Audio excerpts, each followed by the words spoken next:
To begin with, what is your name? What do you do for a living? What's your occupation?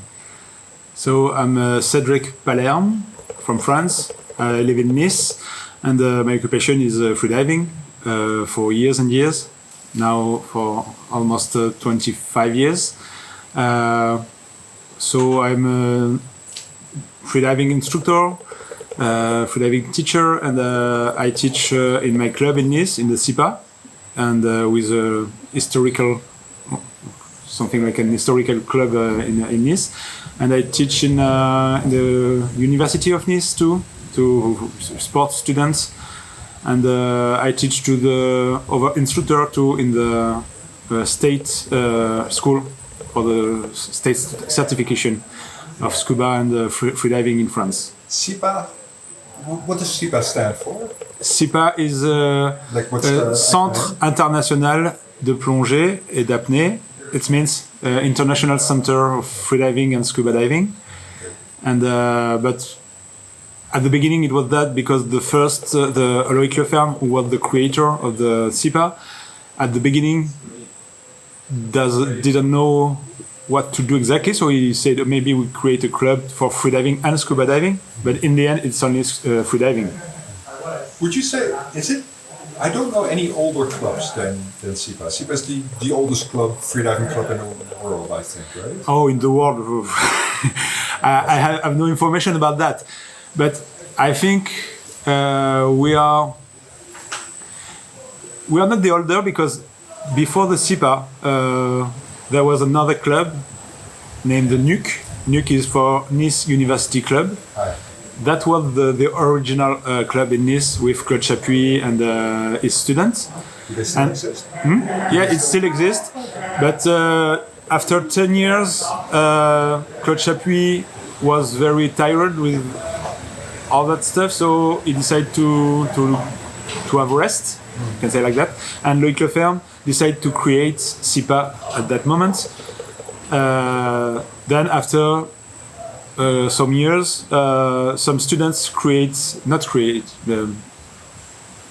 take the nuke in the game again. So now we have the two club in Nice, but the nuke is really a student club without boats, only pool courses, and it's a very tiny club. So how did you get involved in CIPA? Were you when did you learn how to swim? How did you get into the experience of depth? I used to be in the water since I was a kid, a very little kid. I live in Nice, close to the water, so I like the sea very much, and I was always in the water, always with a mask, always wanting to see fishes and everything. And in the 80s, in the middle of the 80s, I started being a fan of Jacques Mayol and freediving at that time. Freediving was only Jacques Mayol, Enzo Mallorca, some guys like that. Yeah. Very underground activity. But I was very fan of that thing. And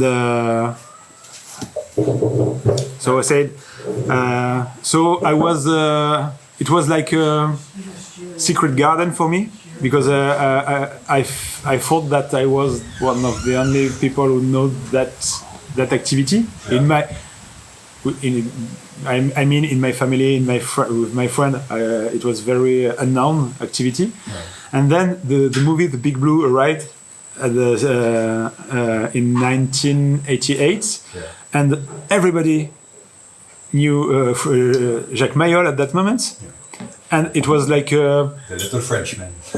Yeah, and it was like how to say? Somebody took a dump on I was very upset against that, because that was my secret garden, and then everybody knows Jacques Mayol. But so after that, I went at the university as a student, and I knew that Claude Chapuis organized freediving for students in the university. Right. So I said, oh, it's like a dream. It's my dream for years and years, and now I can touch that thing. So, but I was very, very shy. So I wait for years and years and years to Right. to contact him. Yeah. And then I spent a year in the French Caribbean, in the French West Indies, in Saint Barthélemy.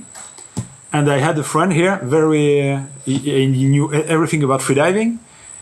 And he had books like Apnea magazine, Oh, yeah. you know, so when I was looking in that magazines, it was always speaking about Nice. There's a course in Nice. There's a world record in Nice. Yeah. I say, it's my home. It's my home. So when I came back to Nice in 2001, I really decided against my shyness. I really decided to call Claude Chapuis, and I started during the summer 2001. I started to freedive with them. Yeah. Really freedive with a boat, ropes, and everything. And during 6 months, I was only a student. I had a work aside, but I was really interested in the thing. So I was almost every day in the water during the winter, every day, and I started to observe everything, to pull the rope, and to touch everything on the boat. Yeah. And at the beginning of 2002. Loic decided to create the CIPA. Yeah. He needed 2 instructors, and one of the 2, he had already 2 instructors, and one of the 2 decided to let the boat, to quit the business. Yeah. And at that time, there was there was no freediving instructors at all. It was very rare, Yeah. you know, to have freediving instructors. So they were, oh shit, we have just 1 and we need 2. And the other instructor, François Gauthier, said, but why we can ask to Cédric. I said, I make this movement because I remember we were at Loic's home, and I was in a corner, and there was a meeting between Guillaume Néry, Loic Leferme, François Gauthier, discussing, and I was just on my side. And they say, you, come. And at that moment, I say, it's crazy because I just started 6 months ago. Yeah. I'm not very good. But they say, yes, you know everything, you know the rope, you know everything about freediving. So come with us and be the new instructor. So I started to be an instructor. I was very afraid about that because I never teach anything to anybody before that, and I never did a real course of freediving. So I just learned watching Loic Leferme and Guillaume and François, and so I was just saying to the students the same thing they said to me. So no formal education, no. There was nothing. At that moment, it was quite easy and very very light.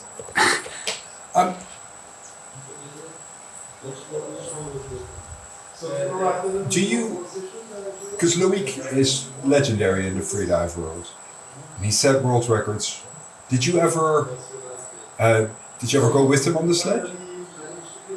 Did you? Yeah, it's the crazy thing to live in Nice at that moment, because I started freediving like thousands of freedivers started freediving, taking the phone and calling the club, the local club, and but my local club was with Claude Chapuis and Loic Leferme and Guillaume Néry, and my first experience in freediving, the first time on the boat, it was a training of Loic Leferme.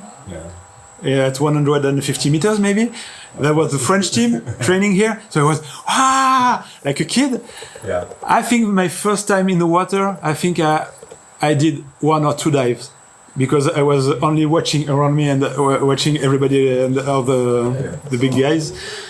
So very quickly, I started to be in the team of Loic Leferme and to help him and organize the world record. So in 2001, I started in July 2001. In September 2002, I was one of the organizers of the world record for Loic Leferme. So it was very, very, very fast. Did you progress really fast as well because you were in like such deep company, or do you? I think it's not the same. It's old time, so it's not the same way that now. It was more. We didn't know anything about compensation, mouthfeel, and all that things. Le carpe inverse.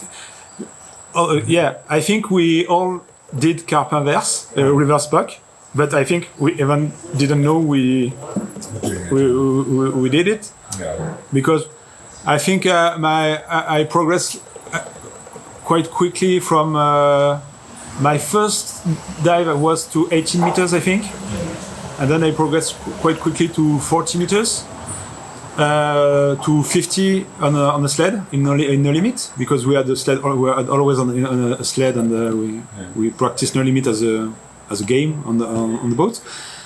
But I never tried to. The only thing we had to say at that moment for people who can compensate was you have to relax. Yeah. It was the only advice. So we didn't know anything. So myself, I went to 50 meters on the sled, compensate like that, but I don't know if I did reverse pec or frenzel or anything. I didn't know anything at that moment. This was head up as well? Yeah, we were at head up on the sled. But and then I started to get involved in the teaching. So I stopped really freediving for myself and getting deeper.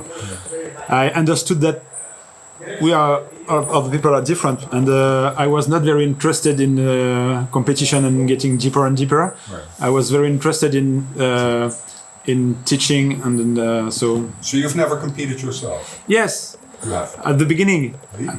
My first competition in a pool competition, we were a team with François Gauthier, and we were third. So I get a medal for my first competition. And then I did a big competition in 2003 in Cyprus. So it was crazy because I was an athlete in the competition, and during the same competition, we had Herbert Nietzsche, Martin Stepanek, Guillaume Néry, Pierre Frola, all that guys, and Martin Stepanek did a world record at 93 meters, I think, and I was in that competition. It was a team competition, team of three, and like all team competition, we had to do constant weight, dynamic, and static. And I think there was no team how do you say list in the end, but I think we were not so good because several teams had blackouts in their team. So when you have a blackout, it's 0 points, and our little team, we made all our points. So it was nice. That's very much the French way, isn't it? Or at least like the old-fashioned French way. Yeah. Would you call it the CIPA way?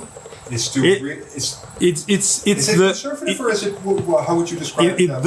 It's the maybe the nuke way, the clutch appui way at the beginning, and then it became the CIPA ways, because the CIPA is just the following of the nuke, and it could be strange for freediving of today, but.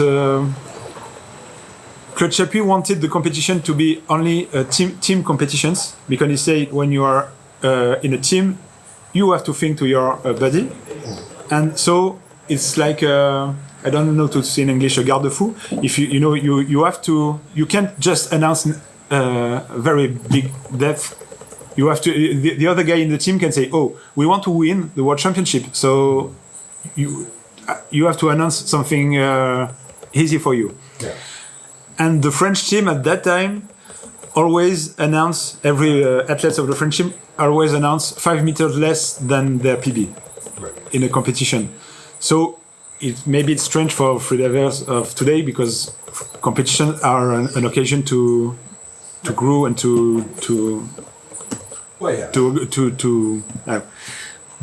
but at that time it's the reason why the French team was very good, and we were world champion several times because every time we get all the points in every discipline. Because the purpose was not for every athlete to show that they were the best. The purpose was for the French team to win. That's such an interesting approach, isn't it? Because freediving is, you'd say, is an individual sport, but also by its very nature, it's a team sport because you can't do it by yourself. There's safety divers. I think it's the point. I think Claude Chapuis. I told you before that it was Jacques Mayol, Enzo Mallorca, and it was like a superhero. Yeah.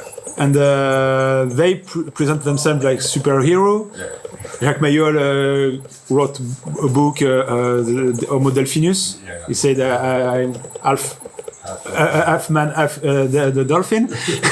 Okay, and then Claude Chapuis arrived with his students in the game, and Claude Chapuis is before that was already a sport teacher and a great athlete. He did skiing, very high level. He did decathlon, very high level, and he is a teacher. He's a teacher to the bone, you can say maybe. Cool, yeah. So when he decided to organize freediving in Nice, it was not to have egos. It was to organize the sport and to have students and everything. So at the beginning, the main point was we are a team, we are a group. It's not an individual sport. You can dive if you're alone. Loïc Leferme was a big champion, but he was nothing without the team. So it's the thing we have in mind in Nice at that moment, and what I try to put in mind of my student now. If you are alone, you're nothing. So you need the others. So it's not an individual sport. Of course, underwater you're alone, but even you're not alone because there's a boat, sonar, safety divers, and it's not possible if you're alone. Yeah. So how does that approach to freediving? How does that combine with kind of like the human nature of wanting to explore depth? That the point. Claude is not stupid, so he knows that Loïc Leferme wanted to explore depth and to be the best and to have world record. Attempt a world record is a question of ego. So it's always the thing was the message from Claude Chapuis and from the team was it's not an individual sport and everything, but we know that Loïc Leferme, Guillaume Néry have an ego, and it's normal, and we have to work with that ego too, because if they will not be world champion if they have no ego. So it's normal, but we have to compensate the thing, you know. So not going with them to say yes, you're the best, you're alone, you're the best, you're gonna win. So yeah, the guy is like that, and the team was yeah, maybe, but we're here to and try to create a balance. So how do you do that specifically, like with people like Loïc and Guillaume? Like, do you say like not that many meters, or do you just kind of make fun of them, or like how do you instill that spirit of like how do you put on the brake without? I think it's something. The team is like that in the beginning. I think Loïc started freediving with Claude and other students, and the team was existing before him, and Guillaume arrived in that team, and the team exists. So it's not even a question for them. It's they're here for the team, for the group, and everything. Yeah. But and after that, as a detail to show you a special thing, I think, because now most of the champion could find that very strange, but Loïc Leferme didn't decide the depth of his dive. Yeah. You know? It was the team. The team decided. So he proposed, he said, oh, today I'd like to do that depth. And then the rest of the team could say, oh yes, you were very clear last time. It was a very, very nice dive, so we are okay with that. Yeah. But if we were not, because sometimes the athletes are not very, how do we say, very aware, lucid. I don't know about their own states. Yeah. For example, I remember for the world record, before the world record of 2004 of Loïc Leferme, he changed his home, and then he started to make a lot of works in his new home. Yeah. On the floor and everything. So there was a lot of dust, and he started to have problem with not a big problem, that little problem with his lungs and everything. And then Claude said, "Okay, stop everything now. You're stupid. So you choose your home or your dive, but not the two. So we don't want you to dive anymore. Or you stop the work in your home till after the end of the world record." Yeah. So Loïc was very upset because he didn't have the vision of himself with that. For him, everything was okay. He was working, and he was diving, and the team said from the with an external view, said, "No, not good. Stop. We stop that." And I think we had that discussion with people here. I think it's the same now. When you're an athlete, you can't have a real good vision of yourself. Yeah. So you always need an external vision of what you do. And it's not because you're a smart guy or a stupid guy. Even Claude Chapuis, and this is the smart part of Claude Chapuis, because he knows that about himself. He can be the external vision of Guillaume Néry, Loïc Leferme, and all the team. But when he was an athlete, he knows that he was stupid. Yeah. So he accepts the external vision of other people, because he said, when I'm coaching, okay, when I'm an athlete, it's normal, it's human. Yeah. But does the opposite apply as well? Like when somebody does not have enough self-confidence to announce what they truly can do, does the team then say come on, put 5 meters on there? I think from the beginning, I think it's one of the big part of my job of teacher. Not only for the athletes and the competitor, even the normal students, is understanding quite quick the one you have to stop, and the one you have to push. And feeling that some divers, some freedivers are very want to go deeper and deeper very quick, and you have to say hop, stop a little bit, do it again, dive again on that depth. And some divers are doing again and again the same depth. They say, oh, now it's okay, put 2 meters more, let's go. And so it's a very human thing, the human relationship with people, and you have to feel who is who, and the same for that. Maybe sometimes Guillaume or Loïc was too euphoric and wanted to go very fast, so we were here to stay, slow down, it's okay. And sometimes they have too many questions in their head, and we were here to say, okay, you're a champion, you're very good, you can go, you can go, forget everything, dive. Because I personally I quite like the French approach, but there's always somebody like Morgan Bouchy, and I always felt like he could have, he was so close to beating William. And I think on a good day he could have, if he if he had some, if he pushed a little bit more, but then he would have been a different person. So it's kind of like I never know. Like, how do you get the best out of somebody? You never know if you are right, if you have the good approach. Yeah. You know, I know some good freedivers at that time. At the beginning of Guillaume, used to tell Guillaume, "Oh, let the team. You could be very deeper, faster if you come with me and train with me and not with them because they." And Guillaume chose the team.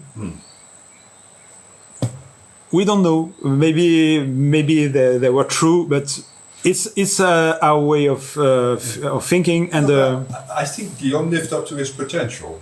And with Morgan, I always had this feeling of like, I never felt like he was at the edge, like really at the edge of it. But like he said, who you say? Morgan Bouchy. Oh yeah. So Morgan, it's tiny things, but Morgan is not from Nice. Yeah, he's from Marseille. Yeah, so but he's not in our team. He's a friend. He dived with us, so he's very close to the team. But he had Morgan was in Marseille and with his own group, his own team. So I can't say he had the exactly same approach than us. Yeah, he's a very perfect guy and very secure guy. But I was not in his team, so I was not with the people who say to him dive deeper or slow down. I can tell you. But what do you think?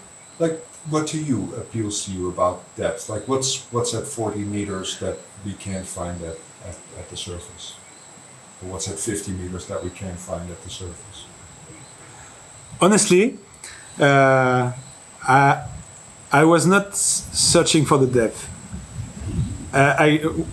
My real passion is going in the water to watch the fishes, the animals, and snorkeling. And then the purpose was staying longer underwater, going deeper, to stay longer to see fishes and to go deeper. So I understood that the deeper you go in training, the deeper you go in snorkeling. You know, if you only dive to 10 meters, if 10 meters is your PB, then when you go enjoying yourself in the water, maybe you can dive to 5 meters. Yeah. And if you go to 40 meters, then maybe you can go to 20 meters to enjoy the fish. You know, the deepest you dive, then the deepest you can go and see fishes. So it was the purpose. And after that, I came in the team, and I was in the move with the others. So you came in that team, and everybody's. Every day, everybody's do a PB, want to go deeper. So I played the game with them. Yeah, but it wasn't. But it's the reason why I think I stopped at around 40 meters, because then I started to be a teacher, and I started to think, oh, I'm not sure I really want to go there. So you're not competing yourself. You don't have that competitive drive for depth. What appeals to you in being underwater? Like I told you, my main pleasure is to go in the water and to something. But I think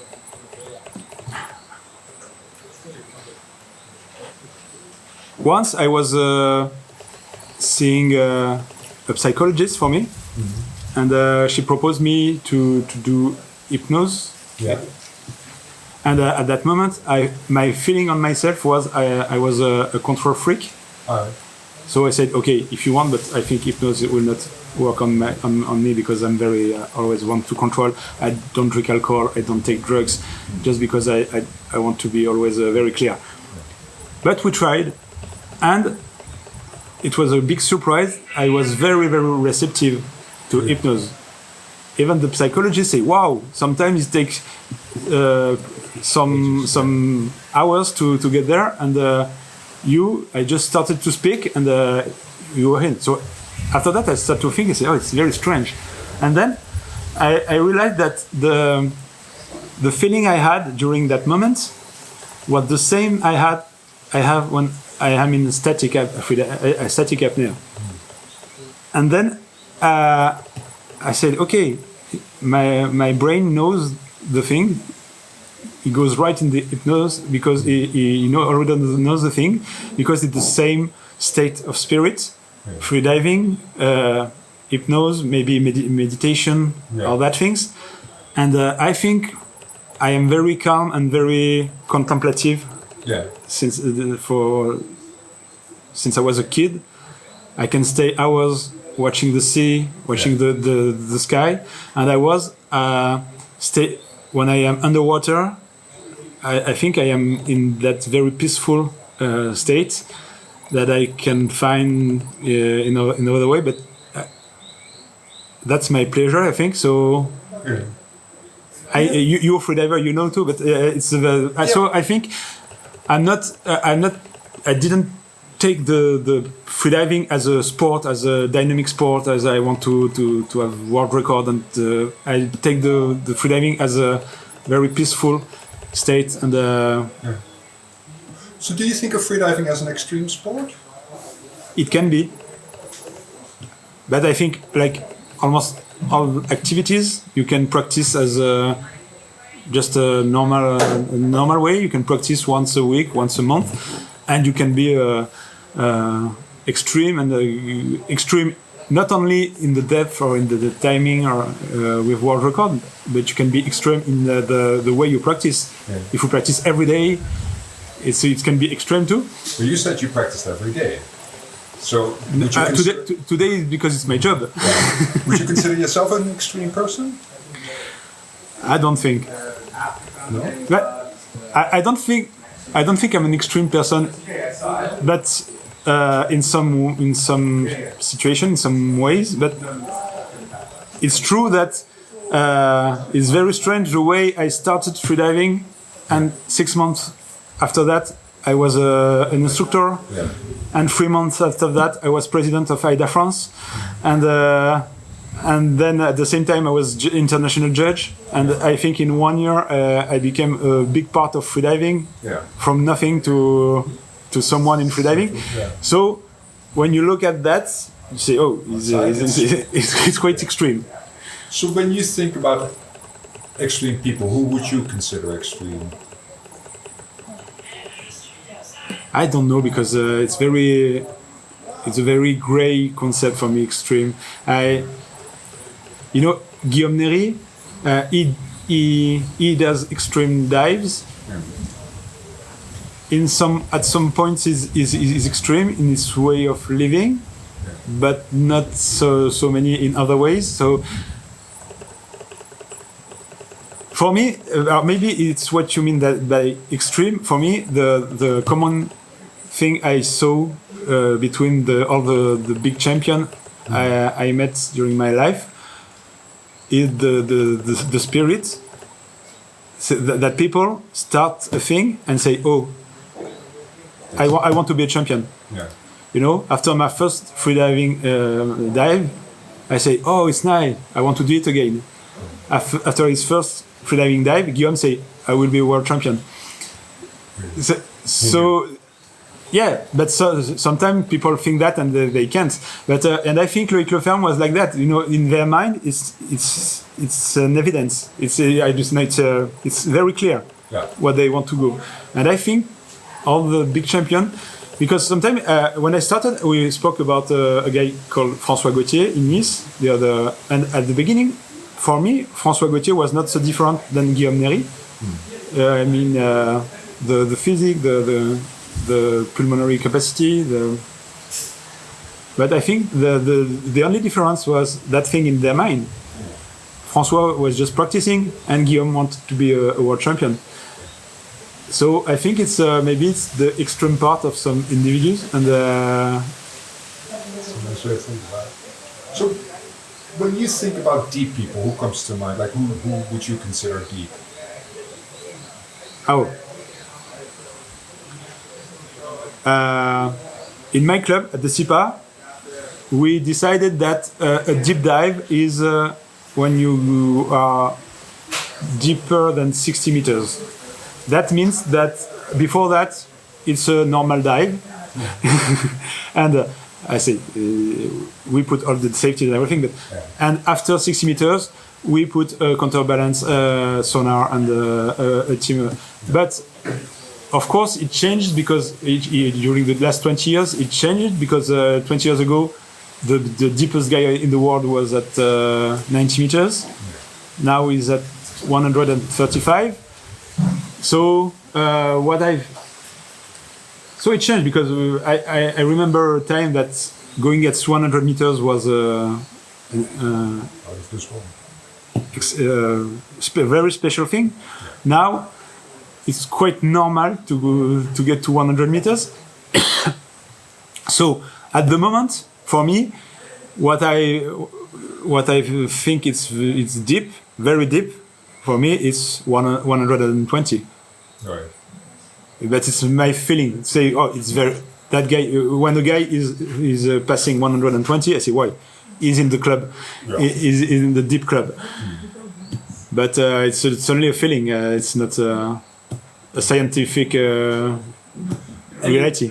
In other aspects of life, who would you consider deep? Are there deep thinkers that you enjoy, or deep artists, or deep, like people who go deep, not necessarily physically, but like go deep into other aspects of life?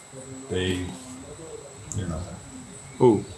deep musicians. Do you think that's the word deep? It's funny because when you say deep musician, I don't know why, but it sounds like. Sad, black and sad musician. Yeah, Leonard Cohen. Yeah, yeah. Right. Yeah, but it's strange because for me, diving is fun. Yeah. Diving is pleasure. Diving is friends, and so it's enjoying life. It's smiling. It's so deep dive for me. It's joy. And maybe in other part of the life, the word deep sometimes is not so happy. But for some deep dives, you have to go kind of deep within yourself as well. Like you have to get to the edge of what you're capable of, and like there's elements of there that are like not painful, but like lactic and uncomfortable and. Yeah, but like in the other sport, but I think. I stay in surface, so I only see the people in surface, and they're smiling. They're smiling. Yeah. So for me, it's yeah. There's a French champion. I will not say his name. A few years ago, who decided. I say that in purpose because knowing him is a very fun guy and a very. Full of joy, but he decided for the media to create an image of dark, deep freediver, saying, "Oh, it's very difficult. I have to train. I have no friend. I have no joy. It's very training, and then I have a world record. I'm even not happy about that because I have to train again." And I was very upset against him because. It was really clearly a creation, and it's not my freediving. It's not what I see here in Dominica with even big champions. So of course maybe very deep inside the diver, maybe there's some things special, deep and dark coming, but it's not the feeling I have about the world of freediving. But you can have deep joy as well, right? Like joy can run pretty deep. Like that's more your kind of depth, isn't it? I think yeah, definitely. Depth of joy. Yeah. How do you teach? The last question: how do you teach your students that? How do you convey that sense of joy to a person? I think you even don't have to teach them because they you quickly understand when you practice freediving that if you're in a really good mood, happy, you do better dives. Where if you comparing if you're sad or if you're in a bad mood. Yeah. So sometimes you want to train, get hard, have pain, and you don't go very deep like that, I think.